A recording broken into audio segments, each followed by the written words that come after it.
Georgia's only live online morning show. Okay, so we're talking about this morning. Obviously, the Democrats do not have a candidate to vote for. We watched last week 10. I was with somebody this weekend, and I don't see this person that often, and it's in the Northeast. So I like to frame it that way. It's in the Northeast because supposedly because I'm in Georgia, everything I talk about, I'm not understanding the rest of the country. So I'm in the Northeast, and I'm sitting down with somebody, and we got to talking, and the individual just went right out, said, on the stage last week, I watched the debate the other night. There's not a candidate to vote for. Every one of them, they're so far out there, including Biden. He's supposed to be a safe choice, but he's so bumbling. And this is what I'm hearing. Not a candidate to vote for. Democrats get it. They know that. And I told you in the beginning of the show, I can't take too long because we got to be out of here at 10. Instant replay with Lauren Hunter is coming up at 10:10 this morning on on Team FYN Sports Facebook page. Team FYN Sports Facebook page. Anyhow, that being said,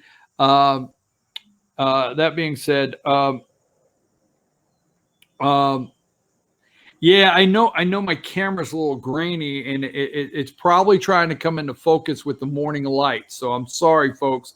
I can't get up right now and do it, but the morning lighting, probably if I turned off the lights, why don't you slide the card and let's just try it and see if that's what it does, because the back washes out. So let's slide to my card. Won't take 10 seconds. Let's kill the light so tomorrow we'll know about 9:30 to do that. So don't go to no commercial. Just slide to my show card. Let me run.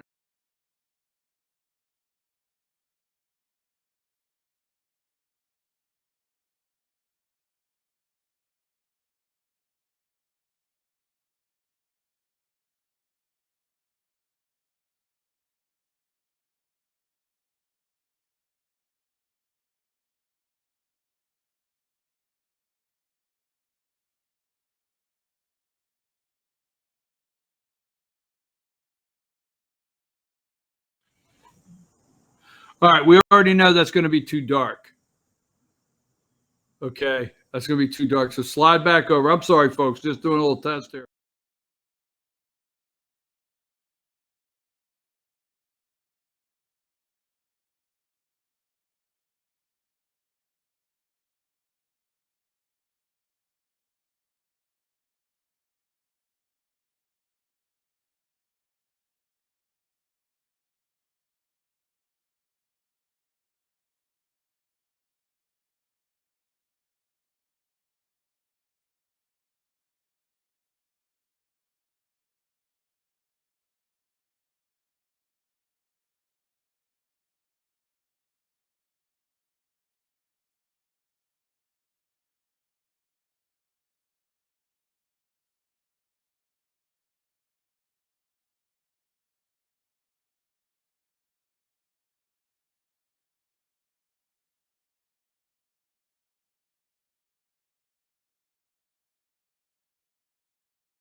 All right, folks. Sorry about that. I'm going to change the lighting in the morning.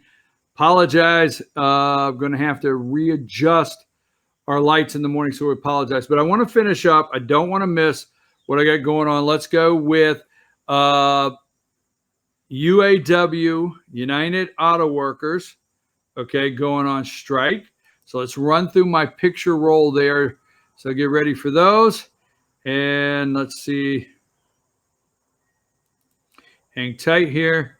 So here it is, number 57. 57. United Auto Workers strike against General Motors. They want fair wages, affordable health care. Affordable health care. Affordable health care. Profit sharing. We want some of the profits. We want some of the money. Job security. Defined path to permanent seniority for temporary employees. United Auto Workers go on strike against General Motors. 46,000 hourly workers walk out at factories across the country. Now, I know the UAW, United Auto Workers Union, is telling them, don't walk out. The American people backed you. 12 years ago, don't walk out. Number 55, DJ, number 55. Just showing you a couple of the clips, 1:01 a.m., 4 a.m., right out of the box, number 55. Okay, let me go for some more. MSNBC, first thing this morning at 5 a.m. Auto workers strike at GM, number 52. Bring me number 52 up there. Auto workers strike at GM, number 52. And hang on, stay with that one until I get to the next one. I will get to it in just a minute. So let's see, that was number 52, stayed there. I got a couple more I think I want to roll. Should have it here in just a second. Number 21, DJ, put up 21. The Wall Street Journal, United Auto Workers go on strike at GM's U.S. factories. I wonder if the strike, the oil field strikes, excuse me, got to have a shot of coffee. I wonder if the oil field strikes in Iran, this right here, I wonder if any of this could push us into a recession. United Auto Workers go on strike at GM's U.S. factories, number 20. The Trumpster, 20. Here we go again with General Motors and the United Auto Workers get together and make a deal, damn it. Here we go again. Come on, man, really? And here are the two evils. When you put the two evils together, okay? There's no such thing as a negative and a positive over at MSNBC. They're just all negatives, okay? Number 19. Thousands of General Motors workers on strike. Thousands. And let's see if I have anything else on that. That may be. Oh, let's see. All right. Thousands on strike. The evil. Let me just check something first. Make sure I got everything I want to do there. Okay.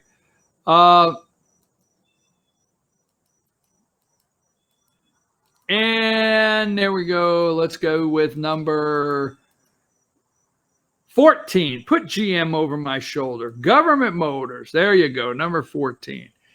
Now, folks, let's just go through here and look at one of these articles real quickly. What the hell is that voice about? Let's see. Hold on. I guess I got a couple here I want to show you. Not the Daily Beast. Dianne Feinstein denies she lied. Okay, not that one. I got that one on Khashoggi, so I might as well close that. Sorry, folks. Relax. Stay with me. I'm going to get one here that I want you to have. All right. Iranian president, death to America. Hold on. The Detroit News. Okay. Now, let's just say this. The auto manufacturers obviously remember the bailout. Remember cash for clunkers.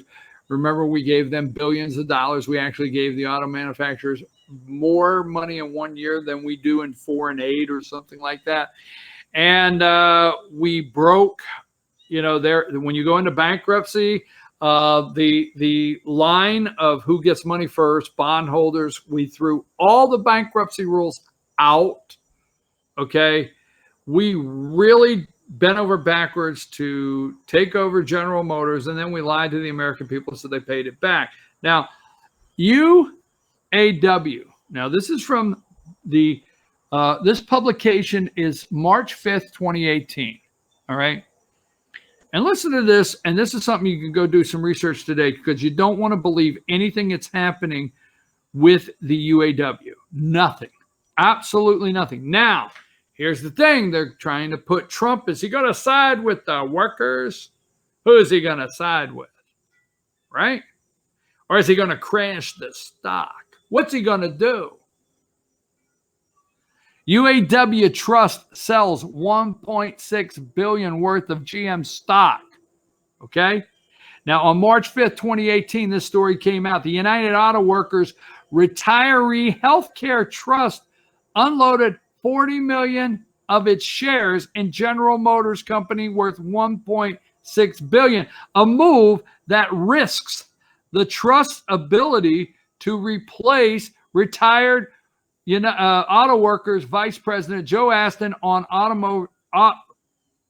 automakers board of directors. The UAW Retiree Medical Benefits Trust is still likely, now listen to this, the United Auto Workers Retiree Medical Benefits Trust is still likely GM's largest stakeholder, with a remaining 100.15 million shares. But that might fall below the threshold detailed in 2019 stockholders agreement between GM and the United Auto Workers Trust and the U.S. Treasury that guarantees the trust's representation on the board. You might want to go into this and read a little more. I know you hate when I read to you. The 209 agreement says that the United Auto Workers Trust must own at least 50% of its shares it initially acquired following the automaker's federally induced bankruptcy. But it's unclear if the initial number of shares acquired, including a three-way stock split ahead of GM's November 2010 initial public offering that increased the UAW's trust shares from 87.5 million to 262.5 million shares. So the point is they have to have 50%. United Auto Workers Trust at least 50% shares it initially acquired following the audit. They can't be less than 50% of the shares that they acquired in the beginning. Just saying. Now you're saying, I know what some of you are saying out there is, what in the world does this have to do with anything? You're going to see. You will see what this has to do with anything. Okay? Because I'm telling you, if this lasts, it could collapse GM again. Just saying, watch and see. Now, the point I want to make before we close, they walk out and go on strike. Okay? They basically went on strike against you and I, the government. These are the shares we gave them. We gave the United Auto Workers these shares. We did. We made them the owners of GM, you and I. It's our money. United Auto Workers are not a sovereign union. They are a government union. They are. They're a government union. Okay, just like your government employees are under a union, this is a government union, period. So the United Auto Workers, okay, so they walk out. They're already talking this morning on all the evil channels how this will not do well for Donald Trump in Wisconsin, Ohio, Pennsylvania, Michigan. Really? Watch what happens. Pay attention to this one closely. I'm just asking you closely to pay attention to this one. Now, let me do this. Let me go through my pictures of the morning, okay? Want to make sure we don't miss anything. So let's see what I want. Number one is David Cicilline. He's a Democrat jackass from the House Judiciary Committee. He was on Fox News Sunday. They're talking about the Impeachment, okay? The Judiciary Committee is loaded this week with hearings. Now, we're not going to take on all of them. Number three, we have the impeachment muddle, as NBC is calling it on Meet the Press, and they're going to set up and put together the procedure for impeachment, get it all ready, okay? So that is number three. Impeachment this week. So let's go to guns. I told you earlier. Now this is go to number four. Number four, we might do a little jumping around here, DJ, but at NBC, this is support for mandatory assault weapons buyback. So mandatory assault weapons buyback, better known as, hell yeah, I'm coming after your AR-15. That's better known as that, okay? Mandatory. This is Francis O'Rourke's. Now, support, 74% of Democrats supported, 21 opposed. Independents, 49 support it, 48 don't. Okay. This is a Washington Post NBC poll, by the way. Keep that in mind.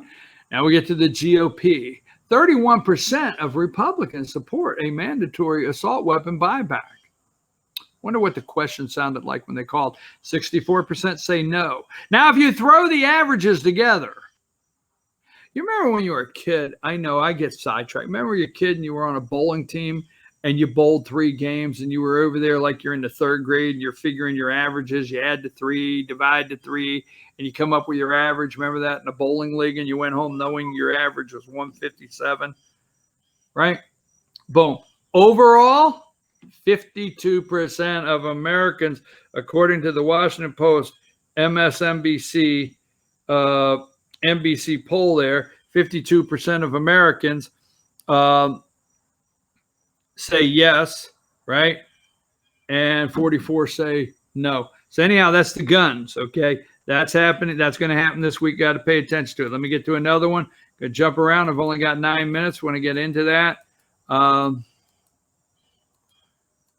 Let me get in here. Hold on just a minute. Just a second. I got one for what's her name? Okay. Hold on. I got it here. Just a minute. Number 30. Okay, number 30. O'Rourke, hell yes, we're going to take your AR-15s, your AK-47s, right? Mandatory buyback. We're going to come and take them. Have you noticed all of the social media pictures, memes, or whatever they're called, where you know O'Rourke's trying to take the guns back from people? But this is Buttigieg. They're all out. They were all out on the weekend shows saying, "Wait a minute, O'Rourke doesn't speak for us. He's making it difficult." Yes, he does. They're scared to death, all Democrat candidates, because Francis told the truth. Democrats are coming to get your guns. They can't take it. It's shooting their nerves, okay? Let me see if I got a couple more on the old gun issue. Hold on there. I got one I want. I think it's Pelosi.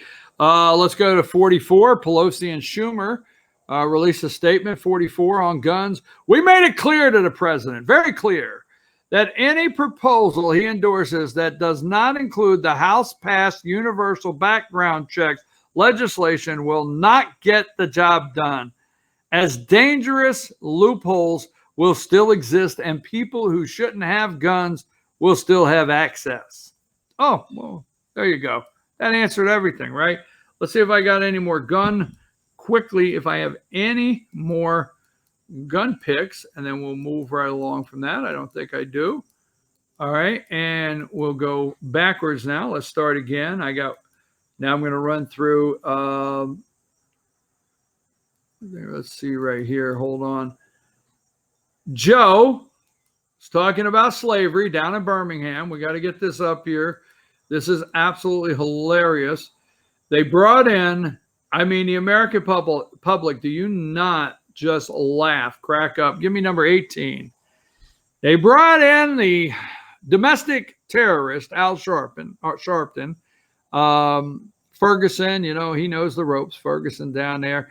So there's number 18. Biden delivers significant speech on race in Birmingham. Say, Joe is asking Al Sharpton serious questions about Joe Biden's speech. Oh my God. Let me get another one. I got another one on his great speech there in Birmingham, Joe Biden, and then we'll flip back. Hang tight. I got it here somewhere. I'm just flying through these. I think I got another one I want to make sure we cover here in the next 8 minutes. Give me number 38. Biden delivers significant speech on race. Big time on race. And hold on a second. I want to pull up something I had. Biden's down there, and I can't remember the quote, but Biden says the original, we have to address the original sin of slavery. Joe, I must agree with you. I agree with Joe Biden. We must deal with the original sin of slavery. I mean, Abraham Lincoln, a Republican, President Abraham Lincoln, freed the slaves. And then right after that, we turned right around and we let the Democrats put slavery back in place with the inner city plantations that, Lyndon Baines Johnson created the Great Society. Okay. So I agree, Joe, we must deal with the original sin of slavery. We have to. We got to deal with it. And why you Democrats did not let Republicans complete the work from President Abraham Lincoln. You see, it's interesting, and you'll find this interesting. They will go everywhere and talk racism. They will go everywhere and talk about the original sin of racism. And every Black American that stands up for independent thinking, Blacks have just being independent thinkers and making your own decision, they attack them. They never stand up and saying, we are making moves. Okay? The criminal justice reform bill, where we are not incarcerating young Black men at the rates that we used to incarcerate them. Joe, when you were in the Senate and Clinton was president and so forth, when you guys were rounding up young Black males, okay, we have the criminal justice reform bill where we are actually releasing nonviolent young Black males. We are not incarcerating them at the rate. We are providing jobs, an economy that the Black American unemployment rate is the lowest. Its male unemployment rate is the lowest it's been in history since we started recording. We are working right now, Republicans, mind you, on shrinking the imbalance of white unemployment and Black unemployment. But no, you're never going to hear that. We've got to face the original sin of slavery. Just saying, all right? So let me check, make sure I'm where I'm at here. So Joe's done that. Let me see if I have one more thing. Okay, electability. They're trying to tell you Elizabeth Warren is not electable, which we know that. So we'll go there real quick. Okay. I have it here just a second. Hold on there. Give me number, so we can close out here. Give me number. Oh, I thought I had it right here. Elizabeth Warren won't take. There it is. There it is. All right. Give me number 36. Number 36. Biden allies attack Warren's electability. Okay. Biden's allies attack Warren's electability. All right. So they're trying to say she can't be elected. So number 37, Biden allies attack Warren's electability from Politico. Number 37, while Warren won re-election easily in 2018, that happened to be in Massachusetts, okay? Biden backers point to her performance among independent and blue-collar voters as evidence she'll fail to appeal to similar voters in the Rust belt, just as Hillary Clinton did in 2016. So that is out there. Let's see. This guy is getting I don't want to say it till I find the picture. I got it here somewhere. Big guy. It's somewhere. Hold on. Give me number. I'm almost to it here. I've got to close. 27. Number 27, Trump to honor Yankee Hall of Famer Mariano Rivera will be getting the Medal of Freedom today. Now pitching, number 42, Mariano Rivera. Oh, I'll tell you, nothing like being in Yankee Stadium, hearing that echo all through the stadium with 80,000 people in there. And it's a playoff series. And here now pitching number 42. He will be there today. The media never ends without Russia. They just like, okay, we're going to do this, and let's throw Russia in. Number 29, MSNBC 29. Exclusive, Russia carried out a stunning breach of FBI communication system, escalating the spy game on U.S. soil. So throughout the morning, you just push Russia in there somewhere. Has to be. Let's remember this. Number 58. Number 58, Dianne Feinstein. She's a liar. She made up the whole, invented Christine Blasey Ford, got a Spartacus. And let's see which one we want here. Hold on, DJ. This is going to be our end all. Okay. So here's what we got. Number 39. All right. Let's get 39 up there. You got it. So I think his theme song should be, right? Beautiful. Let's see. Yes, sir. We got about 130 ladies singing now. It really gets to 130 ladies are singing this now, he said. Then mama took me to grammar school. Oh. But I stopped off in the vestibule. You. Every Time a bell would ring. Catch me Playing with my own ding-a-ling. Oh, my ding-a-ling. My ding-a-ling. Want you to play with my That's what Kavanaugh did all through college. Ran through there saying, would you play with my What in the hell, folks? Please, let's get some sanity back in this damn world. Can we not just be the American people for a day? I'm your host, BKP. I'll be back tomorrow morning. Do not go over. Switch now to Team FYN Sports Facebook page for Lauren Hunter and instant replay in about 10 minutes. Take us out of here, DJ. We'll see you tomorrow.